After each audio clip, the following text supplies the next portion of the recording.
ជំរាបសួរអ្នកទាំងអស់គ្នាស្វាគមន៍មកកាន់ស្ថានទូតបារាំងនៅក្នុងប្រទេសកម្ពុជាថ្ងៃនេះខ្ញុំមានឱកាសបានចូលរួមនៅក្នុងផ្សារបារាំងដែលរៀបចំឡើងដោយស្ថានទូតបារាំងអ្វីដែលកាន់តែពិសេសស្ថានទូតបារាំងស្វាគមន៍សាធារណជនឲ្យចូលរួមទស្សនាសួនច្បាររបស់ខ្លួនហើយក៏ជាកន្លែងដែលបៃតងធំនៅក្នុងទីក្រុងភ្នំពេញ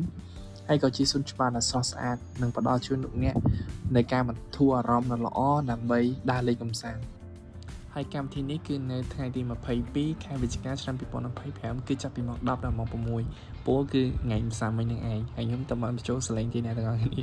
ហើយក្នុងកម្មវិធីនឹងដែរគឺបងប្អូនអាចដើរទស្សនាតាមប៊ូតផ្សេងគឺមានចម្រុះគ្នាមានទាំងម្ហូបមានទាំងភេទជ្ជៈឬក៏មានប៊ូតផ្សេងទៀតគឺច្រើនមែនទែននៅខាងក្នុងហ្នឹងហើយអ្វីដែលតែកម្មពិសេសគឺយើងផ្ដោតទៅលើការដើរកម្សាន្តទស្សនាមើលធម្មជាតិជុំវិញនៅក្នុងស្ថានទូតផ្ទាល់ហើយក៏ជាលក្ខណៈពិសេសមួយដែលក្រៅពីស្ថានទូតផ្សេង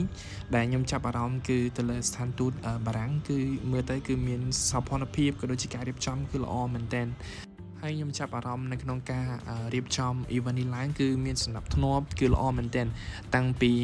ដំណើរឈានជើងចូលមកដំបូងរហូតដល់ចេញអញ្ចឹងនេះជាមតិផ្ទាល់ដែលខ្ញុំបានឃើញផ្ទាល់ភ្នែកនៃខ្លួនឯងហើយក៏ដូចជាជាក់ស្ដែងតែគឺការរៀបចំនេះល្អខ្លាំងមែនទែនអ្នកទាំងអស់គ្នា